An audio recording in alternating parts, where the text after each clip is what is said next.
Салават йылак бала булды. Сәриянең вакытын да, игътибарын да уллары ала торган булып китте. Илгизе аның хәленә керә, аңлый кебек тоелды Сәриягә. Ичмасам, күкрәкне дә якын китермей. Ашка үтереп булмый инде, дип ясалма ашатуга күчтеләр. Бер яше тулганчы кулга алганны да, куйганны да белми елады ул. Врачлар сау сәламәт була диләр. Аптырадылар. Авылга кайткач, килешмәсме дип, 5 вакыт намазын калдырмаган Нәгыймә әбине алып килеп, өшкереп тә карады кайнанасы. Файдасы булмады. Аның өстәвенә Салаватның күзләренең зәңгәрлеге дә һич үзгәрергә уйламый. Кайбер балаларның туган чагында күзләре бер төсле була да, аннан үз төсләре кайта дигәнне ишеткәне бар иде Сәриянең. Башта Илгиз шаяртып, әнисе, зәңгәр күзле малайны безнең ерак берәр бабабыз бүләк иткәндер инде, әйеме? Дибрәк сөйләнсә дә, тора бара Салаватның салам кебек сап-сары чәчләре аны чын-чынлап шиккә төшерә башлады. Сәрия көндүзләрен үзегенә өйдә чагында Илгизнең бала чактагы фотоларын альбомнан алып, улы белән дә чагыштырып карый. Ни гаҗәп, бер уртаклык та юк. Үзенә дә, ярак бабаларына да охшамаган. Шим кара чәчле, шомырт кара күзле ата-анадан туган сары чәчле, зәңгәр күзле балага аптырап караучылар җитәрлек иде әлбәттә. Шуп өстенә шүмәлә дигәндәй Сәрия авырга калуын бер атна үзенең әниләре яныннан авылдан урап килгәч әйткән иде. Бер тапкыр Илгиз: "Салаватны син үзеңнең авылыңнан алып кайттың бугай", дип тәшкындырды. Булай да йылак бала белән нервлары какшаган Сәрия Илгизне чабып җибәргәнен сизми дә калды. Илгиз артык сүз ычкындырганын аңлап, Сәрия каршына тезләнде. Сәрия гафу итте. Тик соңгы вакытта булай да алардан качып йөргән хисләр тагын да ераккарак яшеренде. Илгиз гаиләсен кайгыртып яшәсә дә, командировкаларга йөрүе яшайды. Салаватка 3 яшь тулганда Илгизне тагын да югарырак вазифага күчерделәр. Вазифа белән бергә 2 бүлмәле фатирда хәл ителде. Гомер дигәнең аккан су кебек икән, һич кенә дә туктатып торып булмый. Хәлидә апаның Зөлфиясен дә сорап киттеләр. Укып бетереп, үзләренең авылында бухгалтер булып эшли башлагач, мәктәп директоры булып өлгергән Зиннәт белән очраша башламасыннармы? Зиннәтнең әниләре каршы килеп караган иделәр дә, Зиннәт: "Әгәр ризалыгызны бирмәйсез икән, өйләнәшәбез дә Себергә чыгып китәбез", дип ярды да салды. Туйны ноябрь бәйрәменә билгеләделәр. Сәрия эшеннән чыккач турыга фатирларына кайтты. Илгиз: "Бүген бакчадан Салаватны үзем алам, иртәрәк кайтам, чөнки иртәгә таң белән 2нче регионга командировкага китәсем бар", дип искәртеп куйган иде. Сәрия мөмкин булган кадәр үзе дә мәктәптә тоткарланмады. Шулай булмый ни, иртән поликлиникада аңа куйган диагнозны тизрәк Илгизенә ишеттерәсе килә бит аның. Шулай да теле ни кадәр генә кычытмасын, аңа бу хәбәрен Салаватны йокларга салгач кына әйтергә туры килде. Ул юынып чыкканда Илгиз йокыга китеп бара иде инде. Сәрия аның йокысын куып җибәрергә тырышып, иренең чәчләрен сыйпады, колак яфракларын иркәләп үтте. Ләкин Илгиз файдасы юк дигән кебек Сәрия ягына борылырга ашыкмады. "Әтисе, Салаватка бер сеңлекәш алып кайтырбыз ахрысы." Илгиз бу төшме, әллә өнме дигәндәй, 1 минутлап башта ушын җыя алмый торды. "Нәрсә, әтисе, әллә син каршымы?" "Юк, нишләп каршы булыйм? Нинди срок?" 4-6 атна дип куйдылар. Илгизнең иреннәре көчләп диярлек елмаю чыгарды. Аннан ул: "Ярый, Сәрия, ят, минем иртәнге 4тә торасы бар", дип стена ягына борылып ятты. Мондый борылышны көтмәгән Сәрия ни дияргә дә белми, карават янында басып торды да, әкрен генә залга йоклап яткан Салават янына чыгып ятты. Илгизнең турып, үзе янына чакыруын көтеп ала алмый, күз яшьләренә буылып, йоклап китте. Иртән ул уянганда, Илгиз җыенып чыгып, командировкага китеп барган иде инде. Сәрия көне буе ни уйларга да белми йөрде. Нигә аның авырга калганын Илгиз шатланып кабул итмәде соң әле? Озакламый Илгизнең сеңлесе Зөлфия туенда барысында шатлыклары белән бүлешергә әзерләнгән Сәриянең кәефе шәптән түгел иде. Ярый, урап кайтсын әле командировкасыннан, бәлки чынлап та кичә ял итәсе килгән булгандыр. Ару да җитәрлек, япь-яшь килеш партия өлкә комитетында җаваплы вазифаны ышанып тапшырдылар. Гаиләсен дә, ике як әти-әниләрен, туганнарын да кайгыртып яшәргә тырыша. Бүген Илгиз кайтып җитәргә тиеш. Сәрия иртәгә авылга туйга кайтасы әйберләрен барысын да әзерләп куйды. Әллә авырлы булганга, әллә туйда Зилә белән очрашасын уйлап, үзен башка көннәргә караганда хәлсезләнебрәк торгандай хис итте. Бакчадан арып кайткан улы Салават тигез генә тын алып йоклап ята. Илгиз кичке 8-дән дә калмаска тиеш иде. Инде 11 җитеп килә. Һаман юк. Ниһаять, звонокка бастылар. Кулына эш портфеле белән кечкенә бер пакет тотып ишектән Илгиз керде. Кочаклашып күрешкәндә иттеләр. Сәрия шул чак башы әйләнгәнен сизеп, егылып китмәс өчен Илгизгә ныграк сыйынды. Илгиз: «Әнисе, ни булды сиңа? 10 көнгә калдырып киткән идем, 10 еллык картайгансың», дип шаяртмакчы булды. Ләкин Сәриянең хәле шаярудан узган. Аңа ашыгыч ярдәм кирәк иде. Сәрия туй урынына шифаханәгә эләкте. Бәлеш исе чыга башлагач, Сәрия үзенең 7 еллап элек булган вакыйгаларны барлавыннан туктады. Хәзер ни файда искә төшерүдән? Бар да үткәннәрдә калды бит. Радиодан тагын теге җырны тапшыралар. Үзе генә булганнан файдаланып, күз яшьләренә ирек куеп, азагына кадәр тыңлады ул җырны. Эзләдем мин сине иң якты еллардан, шаулашып, гөрләшеп уйнаган туйлардан. Эзләдем мин сине гашыклар иленнән, сөелмәс җиреңнән, сөелер җирләрдән. Табышу, кавышу, өметләр уята, яралы күңелне таң җиле юата. Җирдәнме, күктәнме, кайтып төш яныма, тере су сипкәндәй булыр бу җаныма. Янымда гына йөрсәң дә, минеке түгелсең шул, дип әрни иде аның йөрәге. Салаватны туган көне белән елдагыча шәһәрдә яшәгән туган тумача, дус ишләренең балалары килеп котлап киттеләр. Балаларына ияреп Илгизнең апасы Миләүшә үзе дә килгән иде. Шөкер, Халида апа белән дә, Илгизнең туганнары белән дә яхшы мөгамәләдә калды Сәрия. Илгизнең сеңлесе Зөлфия Казанга килгән чагында алар белән күрешмичә калмады.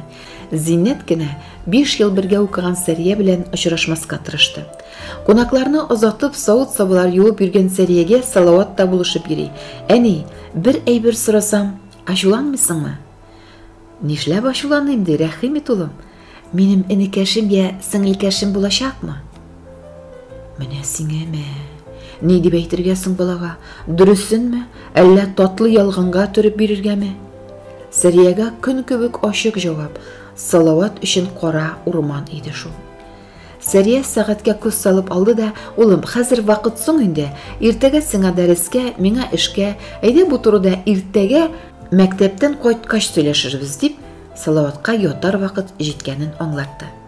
Икенче көнне мәктәптән әниле уллы бергә кайттылар. Дәресләрдән соң өенә кайтырга ашыкмаган әнисенә Салават бүген аптырамады. 4-нче классны гына тамамласа да, фикерләү сәләте аның олыларча иде. Тамак ялгап алгач, Сәрия Салаватка башта аның 2 сеңлесе булуын искә төшерде. Салават чынлап та әтисенең яңа гаиләсендә үскән кызлары белән еш очрашмаса да, 3-4 айга бер күрешеп, үзләренең туган икәнлеген белешеп яшиләр. Кызларның берсенә 5, икенчесенә 3 яшь. Аннан килеп 2 туган энекәш сеңлекәшләренең булуын ассызлыклады. Салават, бер туганым булачакмы дип сабырсызланып сорагач, дөресен әйтергә мәҗбүр булды. Юк, улым, кызганычка каршы булмас шул. Сәрия әлбәттә улына авыры төшүен, алай гына да түгел, үзенең дә гомере кыл өстендә булып, табибларның тырышлыгы белән генә исән калуы турында сөйләмәде. Шифаханадан чыкканда ул үзенең башка бер кайчанда ана бәхете туймаячагын белеп чыккан иде. Зөлфия белән Зиннәт туена Илгизгә бер үзенә кайтырга үзе ризалыгын бирде шул Сәрия. Ашыгыч ярдәм машинасы алып киткәндә кат-кат әйтте: "Кайтмый калма, икебез исеменнән дә котлап кил" дип әйтте. Белгән булса, мәңгедә ризалыгын бирәсе булмас иде дә бит. Hayır, yazmıştan uzıp bulamını, sen күрәсене кем күрсен. Туйда очрашмасалар, туйдан соң да дөнья бетми бит әле. Барыбер туган тумаша җыелган җиргә Зилә белән Илгиз очрашмый калмаслар иде. Алай булмаса, башка ситуациясыз килеп чыгар иде. Димәк, язмыш аларга бер түбә астында яшәргә юраган булган. Аннан бит Илгиз барыбер ташламады аларны. Атнага бер булса да очрашмый калганнары юк. Сәрия үзен шул уйлары белән тынычландырырга тырышса да, әлбәттә, ул язмышы белән риза түгел иде. Әле ярый ул аларның Зөлфия белән Зиннәт туена бер ел кала очраша башлаганнарын белми иде.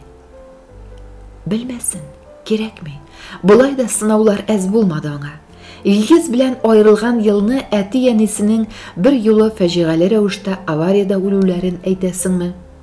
Ел укытучысы конкурсында җиңүгә бер адым торганда сәер генә аны исемлектән чыгарып ыргытулары дисеңме? Санап китсәң. Әнием, минем өчен көяләнмә, сагынсам да түзәрмен, дигән булды Салават лагерь капкасын янында айрышканда. Улым, син түзсәң дә мин түзә алмам. Шимбә көн килеп тә җитәрмен, көт, яме? Зилә лекциясын тамамлап, аудиториядан чыгарга торганда аны студентлар уратып алды. Зилә Мисбаховна, әйтегез әле, табибның ялгышырга хакы бармы? Зилә кырт чаккан кебек сискәнеп куйды. Ләкин бик тиз үзен кулга алды. Бу гади сорау түгел, әлбәттә. Бер яктан берәү дә хаталанудан азат түгел, әмма икенче яктан ялгышулар кеше гомерләре белән бәйле. Медицина институтының соңгы курсында укыган булачак табиблар хөрмәтле доцент Зилә Мисбаховна белән бу темага озаграк сөйләшәселәре килсә дә, тәнәфес арасы аз булу сәбәпле сүз шул урында бүленде. Зилә кафедрага кирип тормай урамга чыкты. Шимбә бик тиз килеп җитте. Иртә белән Сәрия кибетләрдә йөреп, улына күчтәнешләр алды.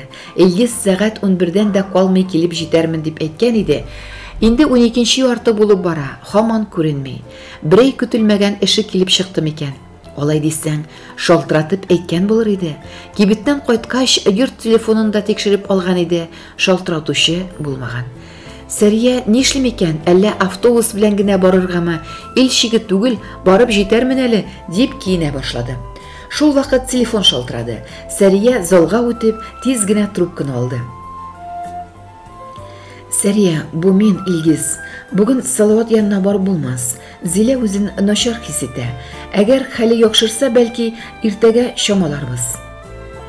Ярый, аңладым, Илгиз, мин автобус белән барырмын. Салаватка киләм дип сөйләнгән идем. Ул да бүген көтеп торыр. Сәрия автобуска шок өлгерде. Инде кузгалып киткән автобус шоферын аның кебек баласы янына лагерьга баручы бер ир күреп туктатмаса, белмим, нишләгән булыр иде икән. Алай гына да түгел, теге ир Сәрия кулындагы шактый гына авыр сумканы да күтәреп алды. Үзе янындагы буш урынга утырырга да булышты. Рифат бик ачык кеше булып чыкты. Ике малае да лагерьда ял итә икән. Лагерьга барып җиткәндә, Сәрия аның заводта инженер-конструктор булып эшләгәнен, тормыш иптәшенең әле ярты яшьлек кызлары белән декрет ялында утырганын белде. Олар икәүләп ата-аналар белән балалар очраша торган махсус бүлмәгә керделәр. Дежурда торган малайга балаларның отряд номерын әйттеләр. Бей, отрядлары да бер булып чыкты малайларның. Яшь айырмалары зур түгелме, әллә малайларыгызның? Әллә сөйләшеп икесен бер отрядка урнаштырдыгызмы дип сорап куйды Сәрия. Безнекеләр игезәкләр бит, Данис белән Денис. Мин укыткан мәктәптә дә бар игезәк парлар. Без укытучылар айыра алмый аптырап бетәбез. Сез үзегез ничек айырасыз соң?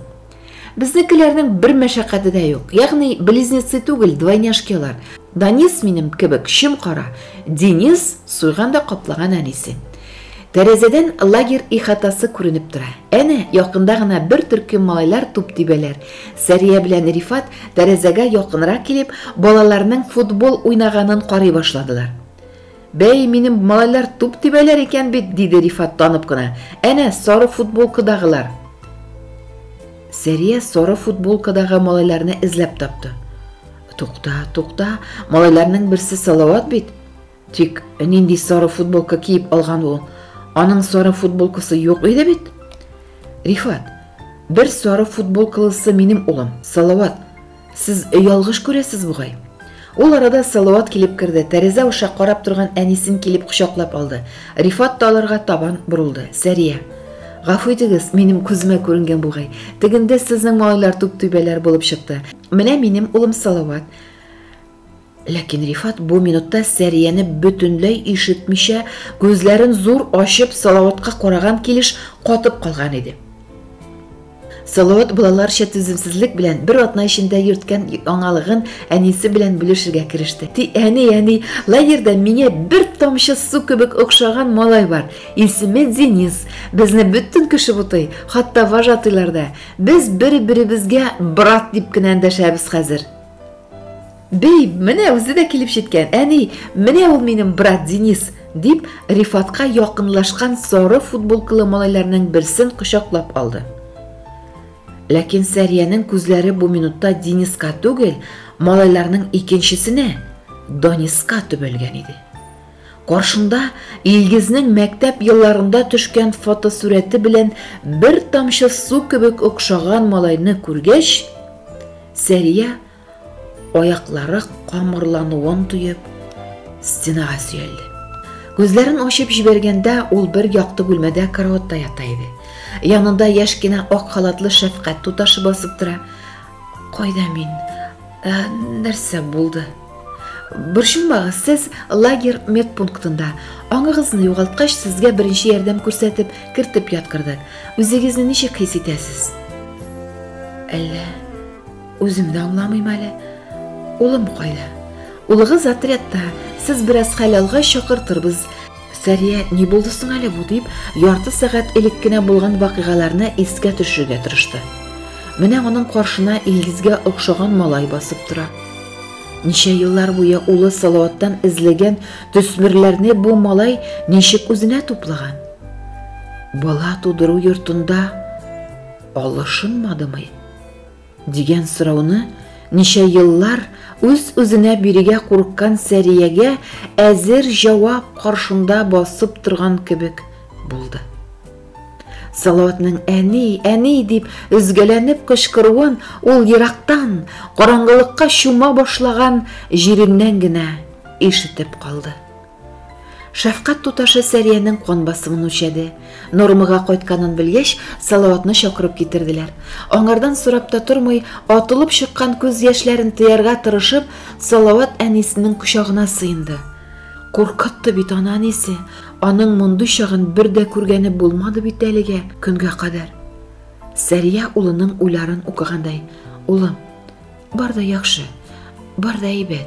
Әгәр син елмаеп та җибәрсәң, тагын да шәбрәк булачак", дип шаяртырга тырышты. Салават елмаю түгел, күккә кадәр сикерергә дә риза иде, тик әнисе генә ширләмәсен. Шәфкать туташы аларның икесен генә калдырып, алгы бүлмәгә үтте.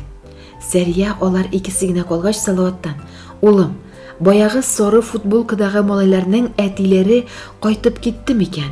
Белмисеңме?" дип сорады. Данис белән Денис әтиләре янынан килмәделәр әле, димәк кайтып китмәгән булырга тиеш. Алай булгач, йөгереп кенә барып әйтеп киләлә тиләренә. Мине көтеп торсын. Бик нык сорады әнием Рифат абый дип әйт. Ярыймы? Хәзер әнием, Сәрия аннан шәфкать тукташына. Үз хәлемә кайттым шикелле, рәхмәт сезгә. Улым белән автобус киткәнче саф һавада сөйләшеп утырасы иде, диде. Әлбәттә, ярдәм кирәк булса, без һәр вакыт әзер. Сәрия Салават белән бер сәгатьтән артык булды. Лагерь тормышын сорашты, киңәшләрен бирде. Рифат малайлары белән саубулашкач, алар янына килде.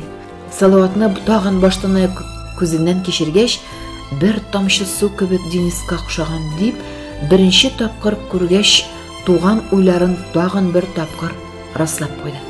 Автобуска кереп утыргач, башлап Сәрия эндәште. Рифат, сезнең хатыныгызның исеме ничек? Наташа.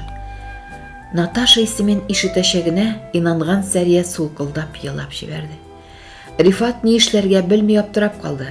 Югыйсә дөнья күргән кеше бит инде. Зур булмаса да үзенә күрә җитәкче дә бит әле. Күпләрнең шатлык кайгыларын уртаклашырга туры килде. Яшәү, эшләү дәврендә. Сәрия, сезгә һич борчылырга ярамый, дип аны тынычланырга тырышты. Алар янында утыручы бер хатын-кыз валидол сызды. Тел астына валидол куйгач, Сәрия сулкылдаудан туктады. Шәһәргә 2 сәгатьләп кайтасы бар әле. Бер хәл була күрмәсен тагын, дип уйлап куйды Рифат. Дәвамы бар.